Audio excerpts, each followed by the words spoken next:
শেষ ওভার পর্যন্ত টান টান লড়াই, কিলার মিলারে দিল্লির কাছে হার কোহলির বেঙ্গালুরুর। থ্রিস্টান স্টাবস, অক্ষর প্যাটেলরা যে মঞ্চ গড়ে দিয়েছিলেন সেটাকেই হাতিয়ার করে ৬ উইকেটে দিল্লিকে ম্যাচ জেতালেন কিলার মিলার।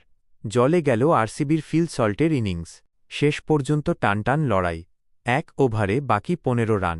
তার আগের ২ ওভারে জশ হ্যাজেলউড, রসিক দাররা দারুণ বোলিং করে দিল্লি ক্যাপিটালসের উপর চাপ বাড়িয়ে দিয়েছিলেন। কিন্তু দিল্লি ক্যাপিটালসকে জেতালেন কিলার মিলার। জয়ের হ্যাট্রিক হল না রয়্যাল চ্যালেঞ্জার্স বেঙ্গালুরুর। হাতছাড়া হল শীর্ষে ওঠার সুযোগও। শেষ ওভারে ৪ ছক্কা হাঁকিয়ে দিল্লি ক্যাপিটালসকে জয় এনে দিলেন ডেভিড মিলার। থ্রিস্টান স্টাবস, অক্ষর প্যাটেলরা যে মঞ্চ গড়ে দিয়েছিলেন সেটাকেই হাতিয়ার করে ৬ উইকেটে দিল্লিকে ম্যাচ জেতালেন কিলার মিলার। জলে গেল আরসিবির ফিল সল্টের ইনিংস। টসে জিতে প্রথমে বেঙ্গালুরুকে ব্যাট করতে পাঠান দিল্লির অধিনায়ক অক্ষর প্যাটেল। চিন্নাস্বামীতে এদিন সবুজ জার্সি পরে নেমেছিলেন বিরাট কোহলিরা। পরিবেশ সচেতনতা বৃদ্ধির জন্য প্রতি বছরই এই পদক্ষেপ নেয় আরসিবি। আরও একটি বিষয় হল, সাধারণত সবুজ জার্সি পরে নামলে বেঙ্গালুরুর ম্যাচ ভাগ্যসঙ্গ দেয় না।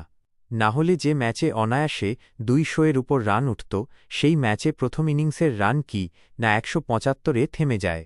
টি-টোয়েন্টিতে এই রানটা কঠিন কিছু নয়। তবে প্রথম ওভারেই দিল্লিতে ঝটকা দেন ভুবনেশ্বর কুমার। প্রথম ওভারেই পাথুম নিশঙ্কাকে ফেরান তিনি। ক্যাপিটালসকে ভরসা দিতে পারেননি করুণ নায়ার, সমীর রিজভি। ভুবির সুইংয়ে তখন দিল্লি বিপর্যস্ত। কিন্তু কেএল রাহুল ভরসা যোগান। একদিকে অবিচল থেকে দিল্লিকে লক্ষ্যের দিকে এগিয়ে নিয়ে যান।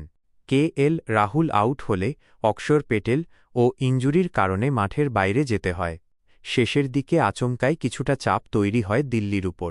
ডেথ ওভারে জশ হ্যাজেলউড, রসিক দাররা দুরন্ত বোলিং করে যান।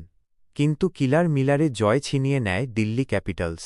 স্টাবস শেষ পর্যন্ত ৬০ রানে অপরাজিত থাকেন। অন্যদিকে রোমারিও শেফার্ডকে বোলিংয়ে আনতে বাধ্য হয় আরসিবি। কিন্তু পরপর দুটো ছক্কা ও ৪ হাঁকিয়ে ম্যাচ জিতিয়ে দেন মিলার। বন্ধুরা, আমার ভিডিওতে লাইক, কমেন্ট করে সাবস্ক্রাইব করে দয়া করে পাশে থাকবেন।